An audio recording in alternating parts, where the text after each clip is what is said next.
പ്രമേഹമുള്ള ആൾക്കാർക്ക് എന്താണ് കഴിക്കേണ്ടതെന്നുള്ള ഒരു സംശയത്തിലാണ് ഇപ്പം. ഇതിനോടൊപ്പം നമ്മളുടെ മരുന്നും കഴിച്ചാൽ തീർച്ചയായിട്ടും നിങ്ങൾക്ക് ഗ്യാരണ്ടി ഞാൻ പറയുന്നു, നിങ്ങൾക്ക് നല്ല റിസൾട്ട് വരും. നിങ്ങൾക്ക് ഉച്ചയ്ക്ക് ഒരു നേരം ചോറുണ്ണാം. വളരെ പ്രോട്ടീൻ സമ്പുഷ്ടമാണ്, വളരെ ഫൈബർ കണ്ടന്റ് കൂടുതലാണ്, നമ്മൾക്ക് ആവശ്യമുള്ള എല്ലാ കണ്ടന്റുകളും അതിനകത്തുണ്ട്, വിലയും കുറവാണ്. അരി ഭക്ഷണം കഴിച്ചു കഴിഞ്ഞാൽ രോഗം കൂടും. ഗോതമ്പ് കഴിക്കാനും പറ്റില്ല, ചപ്പാത്തി ഒന്നും കഴിക്കാൻ പറ്റില്ല, പൊറോട്ട കഴിക്കാൻ പറ്റില്ല. അപ്പം പിന്നെ എന്ത് കഴിക്കും? പട്ടിണി കിടക്കാനും പറ്റില്ല. അതാ അങ്ങനെയുള്ള ഒരവസ്ഥയിൽ ഇതാണ് ഡയബറ്റിക് പേഷ്യൻറ്റിൻ്റെ ഭക്ഷണം. ചെറുപ്പം തൊട്ട് ചോറും അല്ലെങ്കിൽ ചപ്പാത്തിയും കഴിച്ചുകൊണ്ടിരുന്ന ഒരാൾക്കാരോട് അത് കഴിക്കാൻ പറ്റില്ല എന്ന് പറയുമ്പോൾ എല്ലാവർക്കും ബുദ്ധിമുട്ട് വരും. പക്ഷേ അവർക്ക് ബുദ്ധിമുട്ട് വരാതിരിക്കാനും ഈ രോഗം മാറാനുമുള്ള ഒരു ഫുഡാണ് ഈ കാണുന്നതൊക്കെ. ഇതിൻ്റെ റേഷ്യോ ഞാൻ പറയാം, വളരെ സാവധാനത്തിൽ പറയാം. ഇത് കേൾക്കുന്നവർ അവരവരുടെ വീട്ടിൽ ഇത് ഉണ്ടാക്കി എടുക്കണം. അതായത് ഇത് ചെറുപയറാണ്. ഈ ചെറുപയർ 8 മണിക്കൂർ വെള്ളത്തിലിട്ട് രാവിലെ ഇത് മുളപ്പിക്കാൻ വെക്കണം.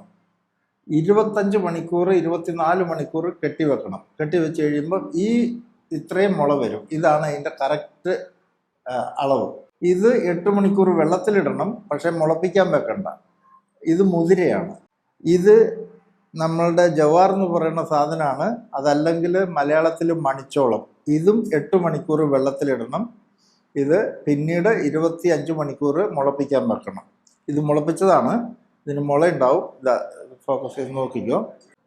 ഇത് പൊട്ടുകടല കണ്ടില്ലേ? ഇത് കർണാടകക്കാരൊക്കെ ചട്നി അരയ്ക്കുന്ന കടലയാണ്, പൊട്ടുകടല എന്നാണ് ഇതിന് പറയാം. ഇതെല്ലാ കടയിലും കിട്ടും. ഇത് ബാർലിയാണ്. ബാർലി നമ്മൾ ഇതുവരെ കേട്ടിട്ടുള്ളത് പനി വരുമ്പോൾ തിളപ്പിച്ച് വെള്ളം കുടിക്കുക എന്നുള്ളതാണ്. അപ്പം അറിയാമല്ലോ, ഔഷധ വീര്യം ആയതുകൊണ്ടാണ് അതിൻ്റെ വെള്ളം കുടിക്കുന്നത്.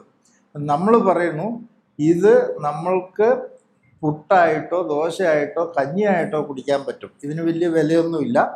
അപ്പം നിങ്ങൾക്കത് മേടിക്കാൻ പറ്റും. നിങ്ങൾ 50 ഗ്രാം 100 ഗ്രാം മേടിക്കരുത്. 1 കിലോ മേടിച്ചു കഴിഞ്ഞാൽ വളരെ വില കുറച്ച് കിട്ടും. നമ്മൾ ബാർലി ഒരിക്കലും വെള്ളത്തിലിട്ട് കഴുകേണ്ട ആവശ്യമില്ല. അത് നമ്മൾ പാകം ചെയ്യുന്ന സമയത്ത് മാത്രം വെള്ളത്തിലിട്ട് കഴുകി അപ്പോൾ തന്നെ പാകം ചെയ്യാൻ തുടങ്ങണം. ഇത് സോയാബീനാണ്. സോയാബീൻ കണ്ടില്ലേ? ഇത് ഉലുവയാണ്. ഉലുവ കണ്ടില്ലേ? ഇത് കറുവപ്പട്ട. അപ്പോൾ എത്ര സാധനമുണ്ട്? 8 സാധനമേ ഉള്ളൂ നമുക്ക്. ഇനി ഇതിൻ്റെ അളവ് പറയാം. മണിച്ചോളം 200 gram, soybean 200 gram, barley 200 gram, പൊട്ടുകടല 150 ഗ്രാം, ചെറുപയർ 100 ഗ്രാം, മുതിര 100 ഗ്രാം, ഉലുവ 30 ഗ്രാം, 1 സ്പൂണ് 1.5 സ്പൂണ്, കറുവപ്പട്ട 5 തൊട്ട് 10 ഗ്രാം വരെ. മുളപ്പിക്കേണ്ട സാധനം ചെറുപയറും മണിച്ചോളവും മാത്രം. അപ്പോൾ 1 കിലോ ആയി. ഈ 1 കിലോ സാധനം നിങ്ങൾക്ക് 3 ദിവസമോ 3.5 ദിവസമോ കഴിക്കാനുള്ള സാധനം ഉണ്ടാവും, 3 നേരം കഴിക്കുവാണെങ്കിൽ. ഇനി ഇത് കഴിച്ചാലുള്ള ഗുണം എന്താണെന്ന് പറഞ്ഞു കഴിഞ്ഞാൽ വളരെ പ്രോട്ടീൻ സമ്പുഷ്ടമാണ്, വളരെ ഫൈബർ കണ്ടന്റ് കൂടുതലാണ്, നമ്മൾക്ക് ആവശ്യമുള്ള എല്ലാ കണ്ടന്റുകളും അതിനകത്തുണ്ട്. മുളപ്പിക്കുന്നത് കൊണ്ട് 10 ഇരട്ടി ഗുണം കൂടുതൽ കിട്ടുന്നുണ്ട്, വിലയും കുറവാണ്. ഇത് കഴിക്കുവാണെങ്കിൽ, രാവിലത്തെ ഫുഡ് ഇത് കഴിക്കുകയാണെങ്കിൽ നിങ്ങൾക്ക് ഉച്ചയ്ക്ക് ഒരു നേരം ചോറുണ്ണാം. അതല്ല നിങ്ങൾ വേറെ എന്തെങ്കിലും മറ്റുള്ള ഫുഡൊക്കെ മില്ലറ്റുകൾ എന്ന് പറഞ്ഞിട്ട് ഇപ്പോൾ ഒരുപാട് കിട്ടും, മില്ലറ്റുകളാണ് കഴിക്കുന്നതെങ്കിൽ ചോറുണ്ണാൻ പറ്റില്ല. ചോറുണ്ട് കഴിഞ്ഞാൽ നിങ്ങളുടെ റിസൾട്ട് ഡിലേ ആയിക്കൊണ്ടിരിക്കും. ഇത് രാവിലെ കഴിക്കുക, പറ്റിയെങ്കിൽ രാത്രിയും കഴിക്കുക. ഇനിയൊന്ന് ഇത് കണ്ടോ, ഇത് ഉണങ്ങി ഇതെല്ലാം കൂടെ മിക്സ് ചെയ്ത് കഴിഞ്ഞാൽ ഇങ്ങനെ ഇരിക്കും. ഈ സാധനം നിങ്ങൾക്ക് കഞ്ഞി വെച്ചാൽ ഇതുപോലെ ഇരിക്കും. ഇതാണ് അതിൻ്റെ കഞ്ഞിയാണിത്. വളരെ ടേസ്റ്റിയാണ്. നിങ്ങൾക്ക് ഒരു കറി ഇല്ലാതെ തന്നെ ഇത് കഴിക്കാം. ഇനി വേണമെങ്കിൽ ഇതിൻ്റെ കൂട്ടത്തിൽ നിങ്ങൾക്ക് നോൺ വെജോ വെജോ കറികൾ വേണം കൂട്ടി കഴിക്കാം, ഒരു കുഴപ്പമില്ല, നിങ്ങളുടെ ഇഷ്ടമാണ്. ഇനി അതല്ല, ഇതൊന്ന് ക്രഷ് ചെയ്താൽ ഇതുപോലെ കഞ്ഞി വെക്കാം. നന്നായിട്ട് കുറച്ചുകൂടെ പൊടിച്ചു കഴിഞ്ഞാൽ ഉപ്പുമാവ് ഉണ്ടാക്കാം, ഇഡ്ഡലി ഉണ്ടാക്കാം. നന്നായിട്ട് പൊടിച്ചു കഴിഞ്ഞാൽ നിങ്ങൾക്ക് ദോശ ഉണ്ടാക്കാം. അപ്പോൾ വേണമെങ്കിൽ ഒരല്പം ഉഴുന്ന് അരച്ച് ചേർത്തോളുക. ഉഴുന്ന് കൂട്ടി കഴിച്ചു കഴിഞ്ഞാൽ നിങ്ങൾ ചോറ് കഴിക്കാൻ പറ്റാതെ വരും. അതുകൊണ്ട് ഞങ്ങൾ ഇതിനകത്ത് ഉഴുന്ന് കൂട്ടിയിട്ടില്ല. ഉഴുന്ന് കൂട്ടണമെങ്കിൽ അതും കൂടെ കൂട്ടിയിട്ട് നിങ്ങൾ ദോശ ഉണ്ടാക്കിക്കോ. ഏതായാലും രാവിലത്തെ ഫുഡ് തീർച്ചയായിട്ടും ഇത് തന്നെ ആയിരിക്കണം. ഇതാണ് 8 സാധനം മാത്രമാണ്. അപ്പം നിങ്ങൾ ഓരോ പ്രാവശ്യവും കൺഫ്യൂഷൻ വന്നു കഴിഞ്ഞാൽ ഈ വീഡിയോ എടുത്ത് നോക്കിയിട്ട് ഇതിൻ്റെ ഗ്രാം എത്രയുണ്ട്, അതൊക്കെ ഞങ്ങൾ ഒരുപാട് പരീക്ഷണം നടത്തിയതിന് ശേഷമാണ് ഇത്രയും ഇതിൻ്റെ അളവ് തീരുമാനമാക്കിയിട്ടുള്ളത്.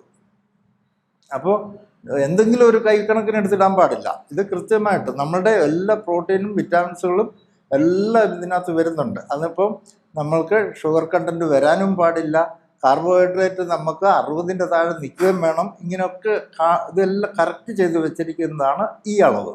അതിൻ്റെ കഞ്ഞിയാക്കിയാൽ ഇങ്ങനെ ഇരിക്കും.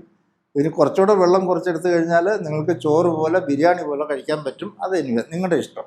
പക്ഷേ കഴിക്കുന്നത് ഇത് തന്നെ ആയിരിക്കണം. ഇതിനോടൊപ്പം നമ്മളുടെ മരുന്നും കഴിച്ചാൽ തീർച്ചയായിട്ടും നിങ്ങൾക്ക് ഗ്യാരണ്ടി ഞാൻ പറയുന്നു, നിങ്ങൾക്ക് നല്ല റിസൾട്ട് വരും. ഇത് ഇത്രയും കാണിച്ചു തന്നല്ലോ നിങ്ങൾക്ക്. ഇതെന്തിനാണ് ഇങ്ങനെ ഇതിൻ്റെ അളവും പറയുന്നു, ഇതിൻ്റെ ഈ പിക്ചറും കാണിച്ചു തരുന്നത് എന്തിനാണെന്ന് പറഞ്ഞു കഴിഞ്ഞാൽ, നിങ്ങൾ എൻ്റെ ഓരോ പേഷ്യൻറ്റും അവരുടെ വീട്ടിൽ അവരുടെ കുടുംബാംഗങ്ങളും കൂടെ സഹകരിച്ച് ഇത് ആ വീട്ടിൽ ഉണ്ടാക്കി കഴിക്കണം. ഞങ്ങളെടുത്ത് ഇത് മേടിക്കാൻ വേണ്ടി വരാതിരിക്കുന്നതാണ് ഞങ്ങൾക്ക് ഇഷ്ടം. കാരണം ഞങ്ങളുടെ ഡ്യൂട്ടി നിങ്ങൾക്ക് മരുന്നുണ്ടാക്കി തരിക കൃത്യനിഷ്ഠയോടെ, അതാണ്. അതിൻ്റെ കൂടെ നിങ്ങൾക്ക് ഭക്ഷണം ഉണ്ടാക്കി തരാൻ ബുദ്ധിമുട്ടാണ്. അപ്പം നിങ്ങൾക്ക് ഉണ്ടാക്കാൻ പറ്റുന്നില്ല എങ്കിൽ മാത്രം ഞങ്ങളോട് ബന്ധപ്പെട്ട് കഴിഞ്ഞാൽ ഞങ്ങൾ വളരെ കുറഞ്ഞ അളവിൽ ഉണ്ടാക്കി തരുന്നതായിരിക്കും. കഴിക്കാൻ പാടില്ലാത്തത് പറയാം. കപ്പ കഴിക്കാൻ പറ്റില്ല, ചക്ക കഴിക്കാൻ പറ്റില്ല, മധുരക്കിഴങ്ങ് കഴിക്കാൻ പറ്റില്ല. പിന്നെ ഒരു വാഴപ്പഴങ്ങളൊന്നും, നേന്ത്രക്കായോ അല്ല പൂവങ്കായോ അങ്ങനെയൊന്നുമില്ല. ഒരു വാഴപ്പഴങ്ങൾ തൽക്കാലം 3 മാസത്തേക്ക് കഴിക്കാതിരിക്കുക.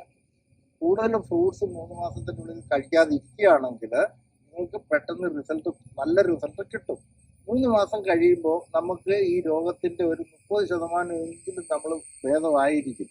അത് ഭേദമാകണമെങ്കിലാണ് ഈ സാധനങ്ങൾ ഒന്ന് ഒഴിവാക്കുക. പിന്നെ മുട്ടയൊക്കെ കഴിക്കുന്ന കാര്യം പറഞ്ഞിട്ടുണ്ടല്ലോ. എന്തായാലും 2 മുട്ട രാവിലെ പുഴുങ്ങിയിട്ട് കഴിക്കണം. അത് മഞ്ഞക്കരു അടക്കം കഴിക്കണം. അത് എപ്പോഴും എല്ലാ വീഡിയോയിലും പറയുന്നതാണ്. കാരണം നിങ്ങൾ ഭക്ഷണം കഴിക്കാതെ പട്ടിണി കിടന്നുകൊണ്ട് രോഗം മാറ്റാൻ ശ്രമിക്കരുത്. ഒരിക്കലും രോഗം മാറില്ല. ബാക്കിയുള്ളത് നമ്മളുടെ ചോറൊക്കെ കഴിക്കുന്ന കാര്യം പറഞ്ഞിട്ടുണ്ട് എങ്ങനെയാണെന്ന്. അത് കൃത്യമായിട്ട് നിങ്ങൾ എന്തെങ്കിലും ഡൗട്ട് ഉണ്ടെങ്കിൽ വിളിച്ചാൽ മതി, അത് പറഞ്ഞു തരും കേട്ടോ.